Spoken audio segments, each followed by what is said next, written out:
What's up, everybody? Jeff and Jordan here from the Together Mess podcast on Wednesday, June 25th at 6 p.m. Mountain Time. We are going to go live with our podcast. Pull up your chairs, crack open those icy beers, and help us kick off summer live. And hopefully we will have our cul-de-sac crew here. That's right. We're going to have games, giveaways, and hopefully some fun prizes along the way. Make sure to follow us on Instagram, Together Mess Pod, for announcements and sneak peeks.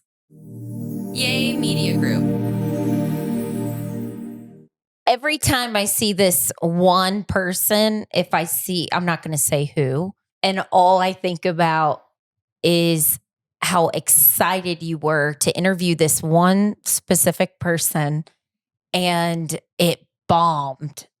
Oh, I'll say it. And he got like really rude. Oh, yeah. I've said it. And then, no, I don't think you ever have, so don't say it. Oh, don't even say it. Hey guys, episode 148. That's right. We didn't number last episode, but we got there because, again, we're filling in some blanks. I'm sorry, the last couple podcasts are these fill in the blanks, or what we call in the biz evergreen shows. But we needed to do it because Jordan's taking some time off with the boys to go see her family on the East Coast. I got to be at work, and I'm probably going back and forth a lot to Chicago. So that's why we're filling this in. After this episode, we're going to get back to our normal schedule. I'm sure we're going to have a lot to say when we come back with Jordan's trip and me being home alone and all. I'm definitely going to have a lot to say. Good stuff, yeah. When I get back. Definitely. Okay, so today we're going to get in what would you do, maybe take some voicemails. Again, thank you so much for all those voicemails that we did on the last episode. Y'all are amazing. Or maybe that was 2 episodes ago, but obviously you see we're in the same stuff. Too much behind the scenes. Nobody cares. Want to just get to it? Yeah, people like behind the scenes. I love breaking the fourth wall. I like that we do our podcast here because I can wear my comfies and just chill. Yes. All right. You want to get in? Yeah, because you haven't seen these. I haven't either. Opened them. But I'll read them to you, and we'll get your first opinion. We'll jump right in here. All right. Let's go. So what would you do? Okay. The friends you don't trust, okay? Your son makes a new best friend, but you don't trust the kid's behavior or the influence. Your partner says you're overreacting. What would you do in this case? And we shortened these way down, by the way, instead of making these long scenarios to just kind of one sentence, what would you do questions. All I think about when you say this is John Quiñones. Is that the host? Am I saying his name right? I think so. And then he's like, what would you do? Why did you do this? And like asking people questions. What a great show. That is such a good show. I was obsessed. Not to name drop, but it was such a nice compliment because we had him on Daily Blast Live. You did? And he goes, my wife is the biggest fan of the show. And she watched Daily Blast Live? Yeah, she watched it all the time. I just thought that was such a nice compliment. That's the only reason why I'm repeating that. Yeah. Yeah. Oh, man. I remember him saying that. I remember when people... Who are nice. Yeah, yeah. And you know what else I was thinking the other day? Sorry, we're not even answering this question, but just get my mind back to Daily Blast Live because the crew was just here last week. And people always ask, like, who's your favorite guest that you ever had on? You know? Hang on, are you going to say? Yeah, I'll say. There's a couple, but right off the top of my head, I have 2. Okay, like the nicest person who... Carrie-Ann Inaba. She was great. How do you say her? Carrie-Ann Inaba? Carrie-Ann Inaba. You have to say it like the announcer. Carrie-Ann Inaba. Okay, I don't even know if I'm saying that right. And Sean William Scott. I loved all of them. Carrie-Ann wrote a great letter to us, which I totally respect her for, and I'll always remember that. Sean William Scott, I just love as a person. I always thought we'd hang out. I don't want to get too deep into these stories because there's so many people that I really like.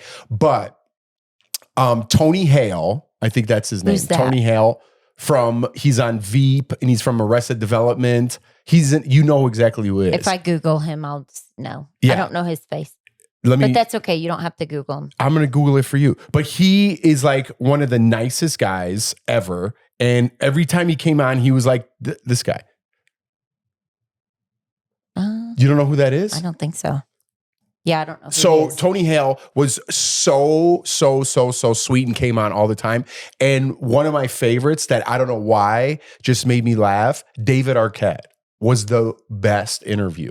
Oh, David Arquette. He just like laughed, and his laugh was so infectious. And I don't know. want to hang out with all of them. All right, we traveled down a weird road. Want to get back to the questions? There's a ton of more people. Every time I see this one person, I'm not going to say who. I don't even know the person's name anyways. I just know the person's face. And all I think about is how excited you were to interview this one specific person, and it bombed. Oh, I'll say it. I've he said got that story. like really rude. Oh yeah, I've said it. And then no, I don't think you ever have. So don't say it. Oh, don't even say it. And the person like behind the scenes was so rude. And I have never seen Jeff more excited to interview someone. And you were kind of, I felt like nervous and like prepping for this. So yeah. And like really looking forward to this interview. And I remember being like, oh, how was your interview with that person?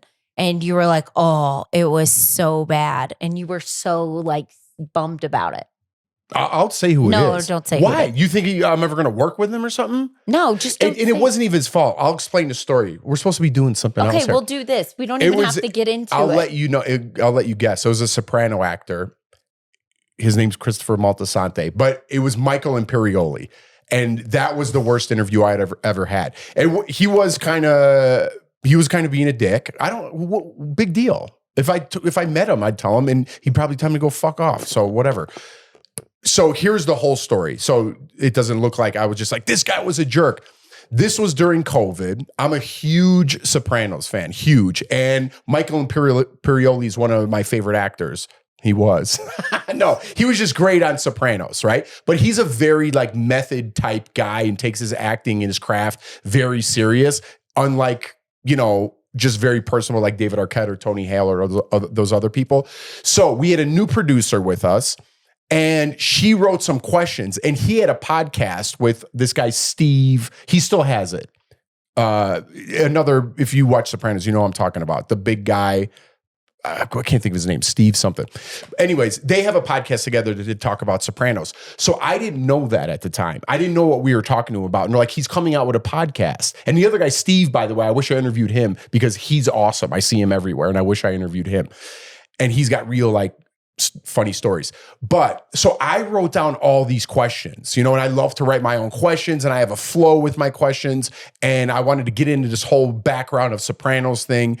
And So I kind of took the interview over by myself, and my producer didn't really know. So I messed up in that aspect. I shouldn't have done that.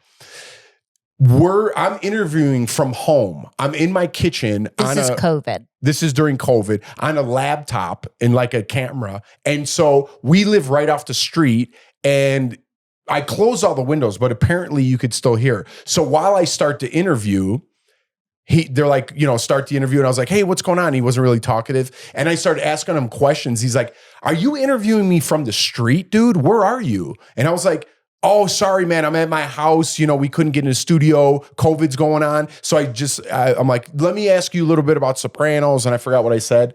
And he's like, dude, I can't hear what you're saying. And I don't know. I kind of blacked out and got through the interview, and it didn't end great. And the producer came on and she's like, dude, what are you doing? And I was like, I don't know. I kind of went rogue, and I got freaked out that he was so like pissed and he couldn't hear me. And I'm like, I totally fucked that up. Sorry for my language. I was so pissed for like 3 days, not at him, not at myself. I'm like, what are you doing, dude? Why just stick to the questions?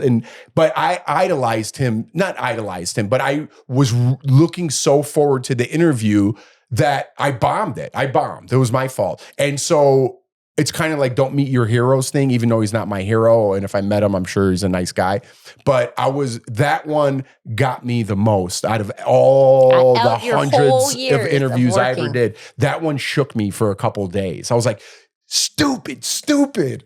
I know. I called you. You were like, I worked on that interview all night long. And I know you did. And because the other interviews, you're like, whatever, I'll just go into work and you're fine. And this one, I knew how excited you were. That's why. Then you were just. But no, so no hate to Michael Imperioli. But that was the worst one I always wonder that if they're, like how you interviewed them like that and they're just very on edge.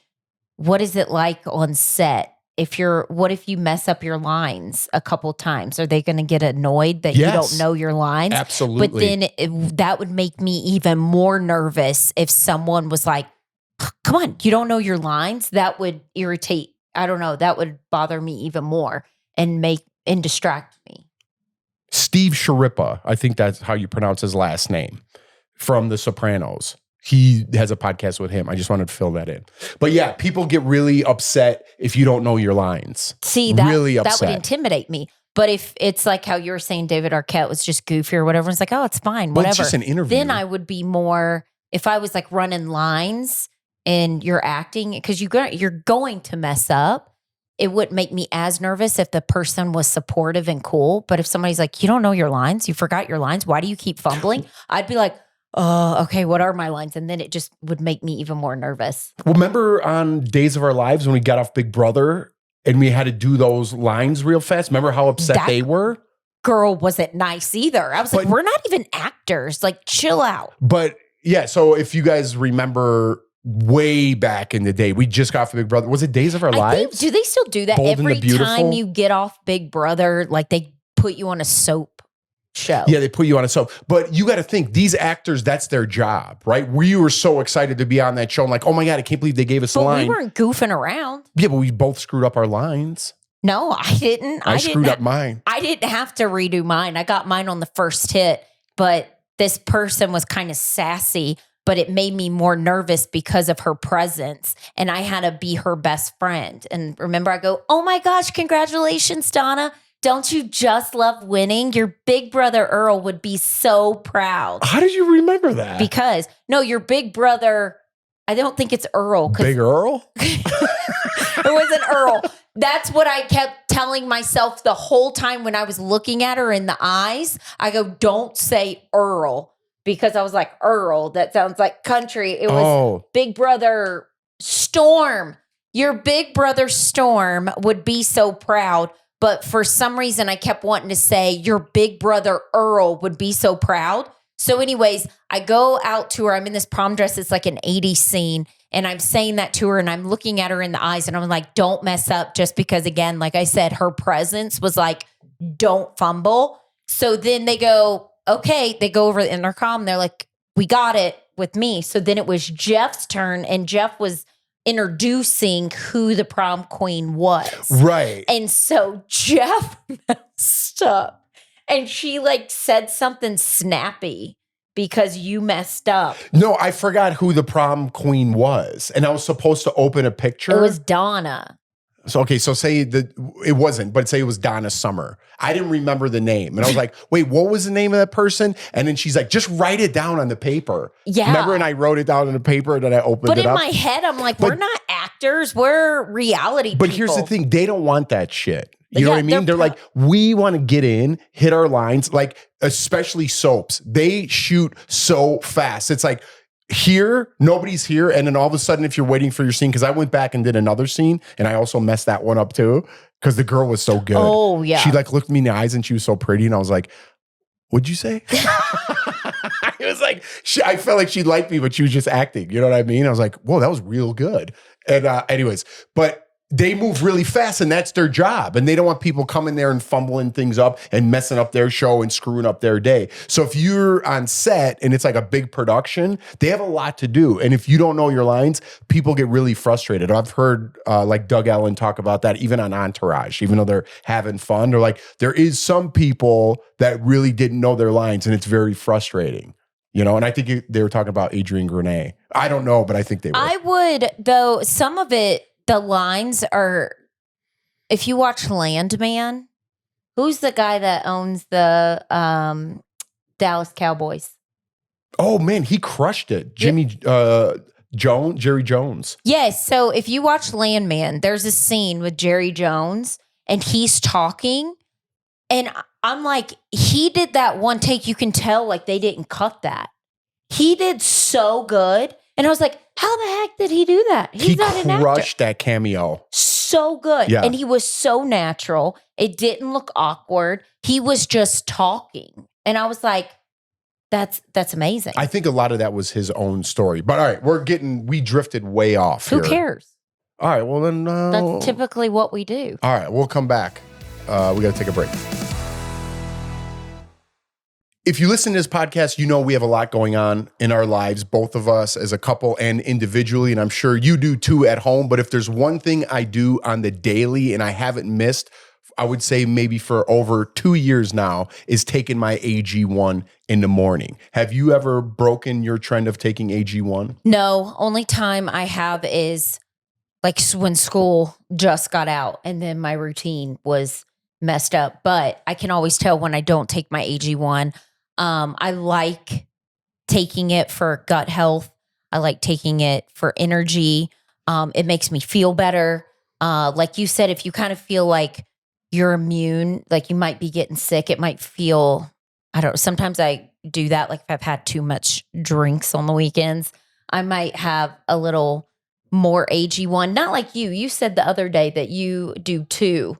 Sometimes when you feel down, I always make sure that I put vitamin D3, K2 in mine, and I do 4 ounces and shake it up. You kind of mix yours with some other things, but it makes me feel better. And it's actually funny. The other day I was making my AG1, and it's summertime here. Our kids are out of school. I know other places people are still in school, and one of the neighbor kids go, "Hey, my parents drink that every morning. Why do you drink it every morning?" And I go, "Because it's good." I go, it's making you strong. It's making you healthy. That's why we like drinking it.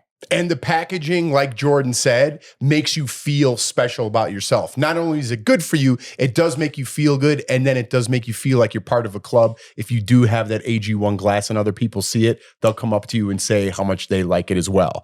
But now AG1 has leveled up even more with their AG1 Next Gen. This upgraded formula has been clinically shown to increase healthy gut bacteria by 10 times, all for the same price for less than $3 a day. That's less than a cup of coffee these days. Now clinically backed with an upgraded formula, this is the perfect time to try AG1 if you haven't yet.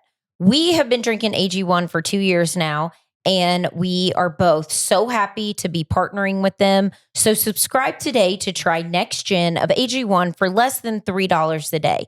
If you use our link, you'll also get a free gift with your first order. So make sure to check out drinkag1.com/togetherness to get started with AG1's Next Gen and notice the benefits for yourself. That's drinkag1.com/togetherness, MESS. Try it out for yourself.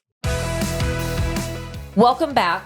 We drifted there. Drifted and started talking about other things. Now that I think about it, there are some other people that I was like,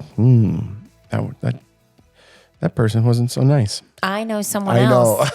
I know exactly. I almost want to someone else. I want to say it so bad because it's in the news now, and I'm like, bitch. She was a bitch. She was a bitch, and you have no reason to be a bitch. Exactly. I don't even know how you got famous. Exactly. Yeah. Okay. Keep going. All right. What would you do? What would you do if this bitch? No. No. All right. We're going to go back to what we do, the original question that we started. Sorry, we went off on a big tangent. And again, no disrespect to Michael Imperioli. That was my fault. Okay. So let's do the question again. Your son makes a new best friend, but you don't trust the kid's behavior or the influence. Your partner says you're overreacting. What would you do in this case? I think you go with your gut. And I think when you're the parent and you get a vibe about a kid, then, I mean, just like my kids, their age, I mean, listen, most of the kids that they're around are awesome. And like parents are super sweet. But sometimes you kind of get an idea, like how a kid is, like with their attitude, how they talk to their parents, or when they're with your kid and your kid comes home. And then your kid kind of has a little bit of an attitude and you're like, oh, I know exactly who you've been hanging out with because they're coming home with an attitude. So I think like with mine, I never want anybody to feel like anybody's kid to feel excluded or anything. If it's a group thing, hanging out. But if my kid really starts acting out, like, no, you're done with that kid. Yeah, I totally agree. I think we're on the same page. I think you and I are on the same page with our kids. We still I get more and more people asking about sleepovers because Lawson, I guess, is getting that age. And Jeff and I still are like, nope, no sleepovers. Yeah, and no we're sleepovers. the bad parents. And Lawson's like, you're so strict. You don't let me do anything. But I'm like, they call it sleep unders. I've talked about this before.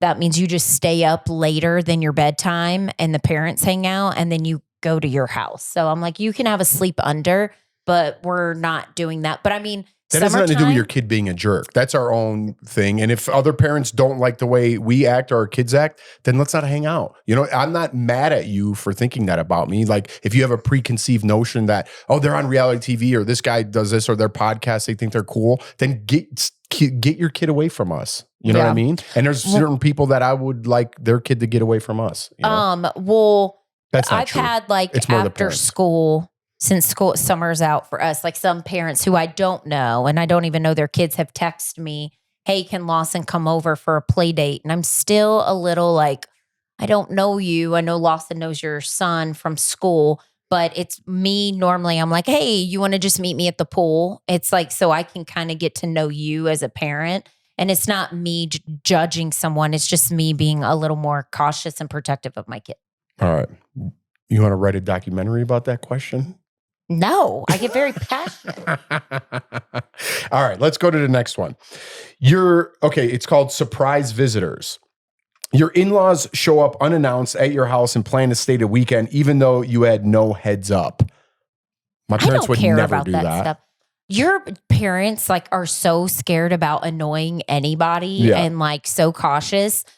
Being in the South, growing up in the South, you don't let people know you're coming over. You just show up. That's like old. I'm talking about like old. Maybe now people are like that. But when I was younger, you don't call people and ask and say, hey, can I come over your house? Well, I think those days are kind of over, just showing up unannounced. You know, and we don't. Peyton is going to call you and be like, hey, Jeff, can I come over? Peyton's just going to show up. Yeah, but we don't live down the block. It's different. I said if we did. Yeah, it's different. We don't have family here, so we don't have that problem. But I think back to back in the day when I was a little kid, my family would just show up. My aunts and uncles and cousins. Yeah. They just popped in. And Sebastian Maniscalco grew up not far from where I grew up. And he has the funniest bit on it. If you never listened to it, I'm kind of going to steal his bit here, but it's totally his. But my family back in the day would just show up with like coffee cake. Mm-hmm. And my mom always had a coffee cake above the fridge.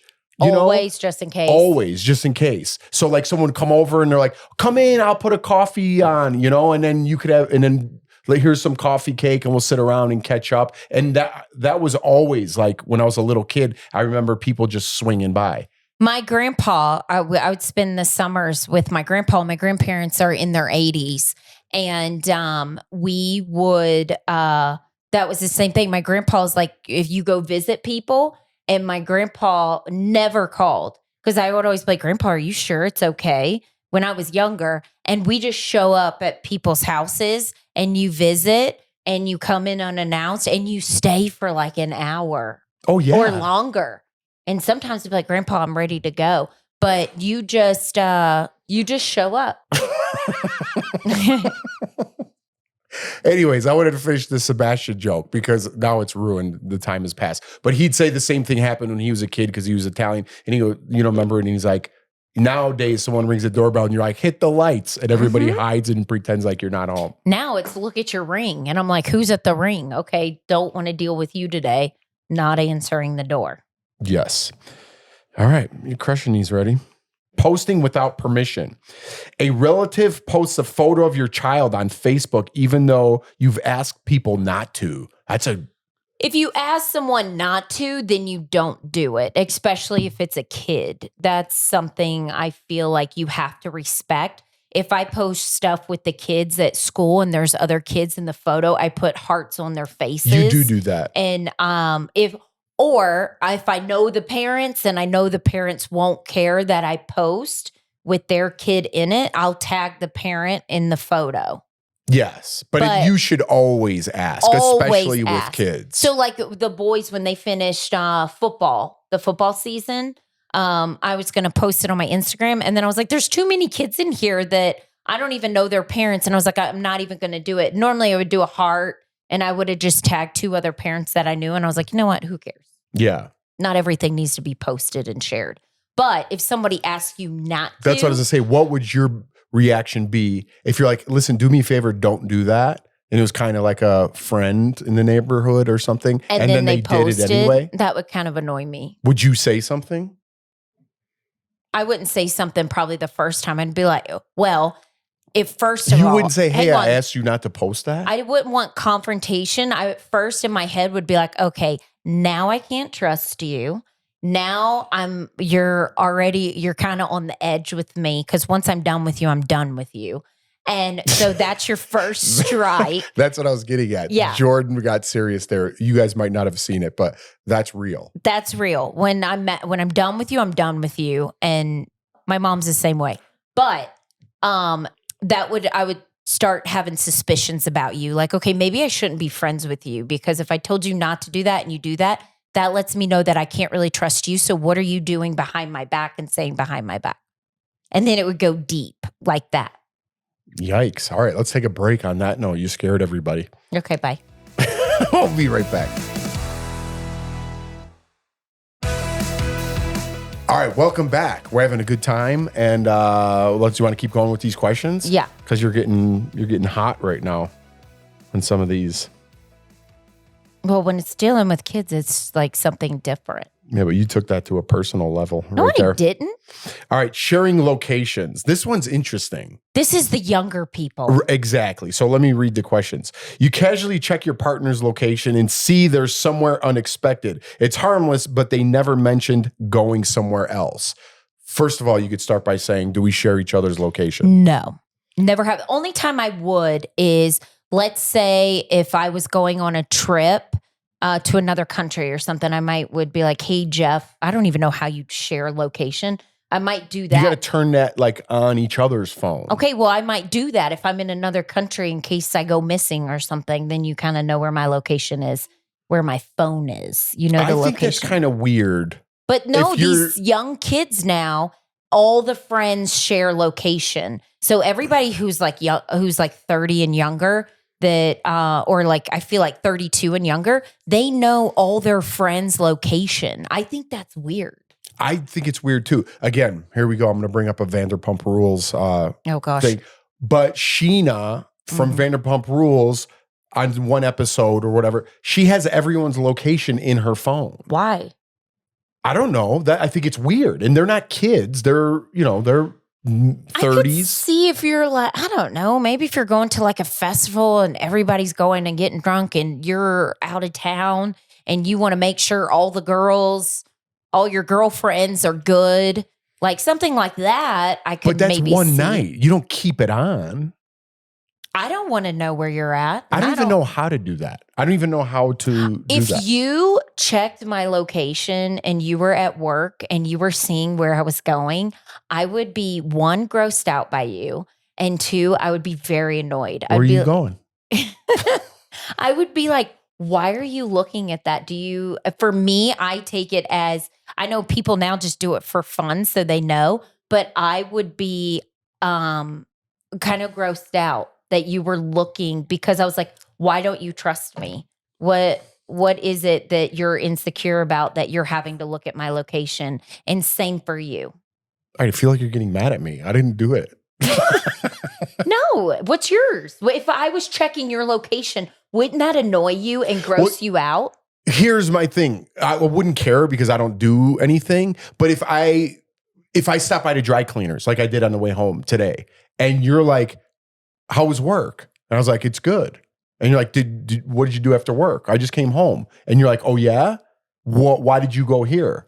And I'd be like, oh, that was the dry cleaners. Now it's already in your head because you're looking for something. You know what I mean? Yeah, but wouldn't that gross you out? Yeah, I totally would. You would be but like, when you're looking for something, you're going to find something. And then even if I was really at the dry cleaners, something else is in your head. So now it's making it a bigger deal than it would have ever been. I just forgot to mention I was at the dry cleaners. Did you know I went to the dry cleaners today? Did you? Yeah. Oh, good for you. But I'm saying, if I told you I just came home, you would have been like, what? Then why didn't you tell me about the dry cleaners? Jeff and I talk. Yeah. There's no way I could go anywhere else. 20 times a day. And trust me, if I thought something was going on. Jeff, You don't like that I call you? Oh, I love it. We talk 20 times a day. I'll call Jeff about the dumbest thing. About what I'm like, I feel fat today, but I ate a cookie. Like something like that. And I'm like, hey, I'm about to go on air. And she's like, whatever. No, I don't. Sometimes you do. We talk all the time. And so there's really nothing. Now, everybody knows, because it's funny. I was like talking with Sam, who he worked with at Daily Blast Live, and Bert knows too. If I thought something was going on, everybody knows how blunt I am, and Jeff knows how crazy I will get. It would be me, like if I thought something was going on with anything, everybody would know, because I would just bust up in for instance, I'm just getting an example. Let's say it's I like how you're getting worked up about these scenarios. No, I'm not getting worked up. It was something me and Sam were talking about, and I was dying laughing because she goes, oh my God, do you remember the time with Bert when you just busted in his office? And I'm like, oh yeah. Oh, I know what you're talking about. It was like after I had the kids and I was super like hormonal, but that's something I would do. If I thought something, I would just show up at the station and I'd be like, I'm Jeff's wife, and I would barge in there if I thought something. So, but I don't have to, or I just go on your phone, because men don't delete. Oh my goodness. Something, but I don't go through your phone. But I'm saying, if I thought something, I just go on your phone and find it. Because men always leave evidence. Oh boy. All right. I feel like I'm in trouble. I didn't do anything. Not. I know, I'm just kidding. All right, let's take another one. After this podcast, Jordan's gonna be going through my phone, turn on the location thing. Oh no. I know. So sharing locations. How about birthday altercation? At a birthday party, another parent grabs your son's arm and scolds him for pushing their kid. Call them out, talk later, or let it go. What did the kid do? He punched? At a birthday party, another parent grabs your son's arm and scolds him for pushing their kid. Do you call them out, talk later, or let it go? I think it just depends on who the parent is, because sometimes the parents that are confrontational, then the parents that are quiet about it that would just let it go. Because there's some parents that would scold your kid. I can think of one parent right now.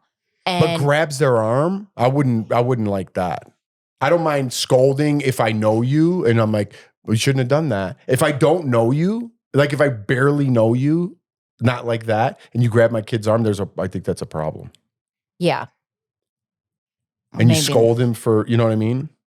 I wouldn't try to have confrontation. I'd be like, maybe we shouldn't do that. Okay, my son is sorry. My son's going to apologize to you, and let's move on.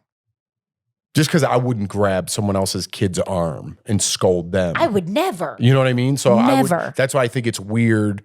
It's all situational. Yeah, I would never grab another kid's arm. No, I don't think so. I don't think. But what if they were like getting in a fight and then you grab their arm? I think then you're breaking it up. There's a difference grabbing or how. You know what I mean? If you do it hard, it could be.